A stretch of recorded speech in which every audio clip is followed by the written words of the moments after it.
Hello guys, and welcome to our review of Galaxy K Zoom.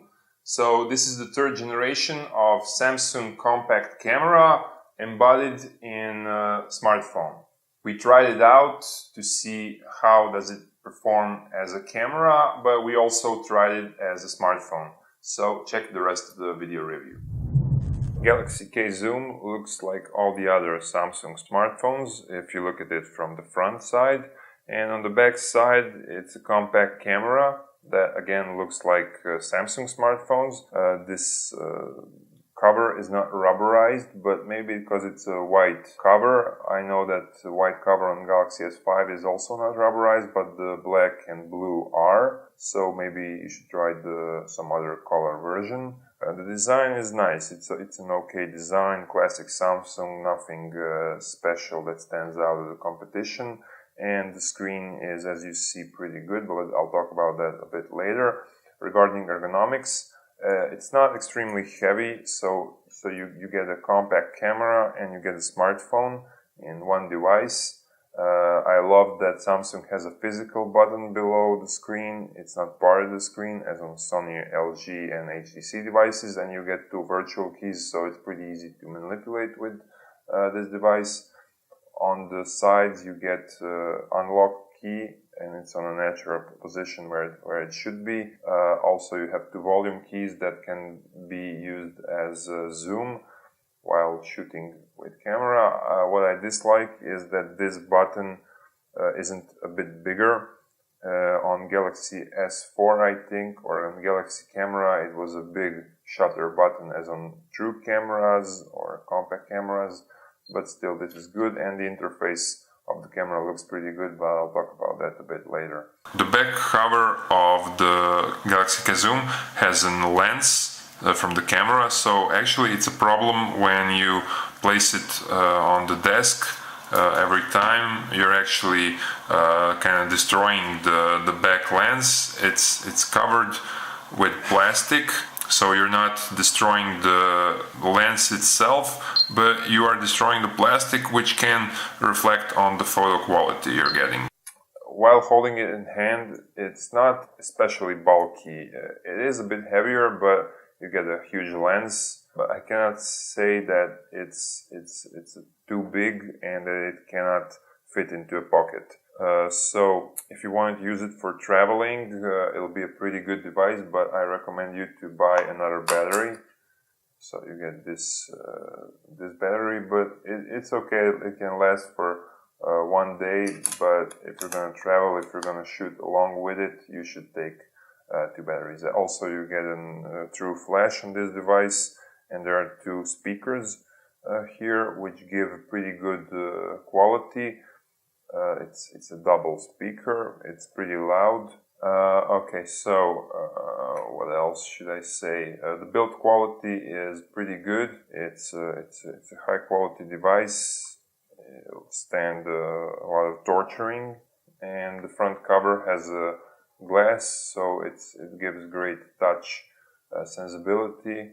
It's much better than compact cameras with touch LCD screens. And of course the display is a 4.8-inch display with HD 720p resolution. Some might say it's not 1080p, but you cannot see the pixels on the screen, and this new AMOLED screen is awesome regarding color reproduction. If you go outside, although this is only 720p resolution or HD ready, still visibility outdoors on this Super AMOLED of the newest generation is pretty good. You'll be able to use it outdoors just as any other advanced smartphone.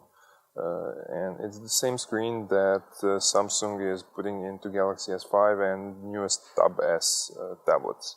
The only difference is maybe compared to Nokia clear black technology on the most expensive Lumia devices, where color reproduction of the black is slightly better, but it's not something that would change the usability outdoors. Currently it's on automatic brightness, but you can put it on maximum automatic brightness, and the viewing angles are then even better. And the keyboard looks pretty good. The keys are divided enough, but I don't see the number keys on top as you get on Galaxy S5, which I miss a lot here. Also, you don't get comma, you get comma on another screen and only you get point here on the first screen. So the keyboard could have been done a little bit better. Regarding Android, this is 4.4 KitKat with this, I think, great Samsung TouchWiz upgrade, which upper dashboard gives you all the settings, fast settings you need. You get notifications here. And the settings are arranged pretty well, so you'll manage to find yourself everything you need. The interface, the menu, widgets, and everything, they look really appealing. And I'd say that this is the best Android that you can find today on smartphones. And it doesn't look any different here than it looks on Galaxy S5 or any other Samsung advanced device. It's pretty fast. On AnTuTu benchmark, you get a pretty high score, and the frame rate while playing games is pretty good. It won't slow down if you're going to use a camera a lot, if you're going to snap images. You can save images on the micro SD card, and you can save them on internal memory. Galaxy K Zoom has a side key for camera, but you cannot turn on the camera just by holding this button. You have to unlock the device first and then you can turn on the camera. The camera interface is clean and simple, although icons on Sony Xperia models are a bit bigger, but still this is pretty usable. You can switch to video here. You can see the preview of the last taken photo here. You can get additional settings here. You can use the LED flash setting here, and you can switch from front to back camera just by clicking here, which is pretty easy to use. As you can see, this is a small front camera for shooting selfies, and this is a bigger camera with optical zoom, 10 times optical zoom, and you can zoom in with this key for volume setting. Regarding camera quality, so this is a true lens, 10 times optical zoom with variable aperture. It's not a supreme quality camera, it's not a supreme quality lens that built in. It's something comparable to the maximum $300 compact cameras on the market. And the image quality that you will get from the back camera is really on the high level. It's comparable to the Nokia Lumia 1020, which has a bit bigger sensor, so it might be a little bit better sometimes, but it doesn't have optical zoom, and K-Zoom offers 10-time optical zoom. So if you're going to use it for traveling, for family usage, you'll get very good image quality during night, during day. It has a true flash, and the video quality is also pretty good. But the front camera for selfies is very good during daytime in good light conditions, but in low light conditions, images are almost unusable.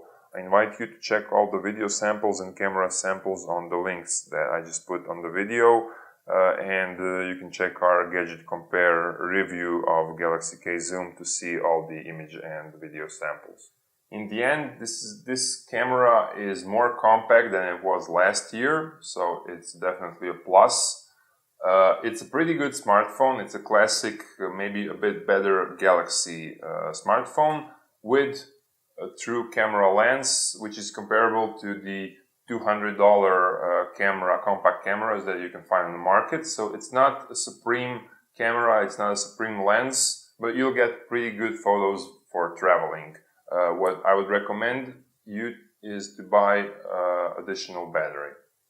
That's all from me. I invite you to check our review on GdgtCompare.com up there, and I invite you to subscribe to our channel and follow us in the future. Thanks for watching.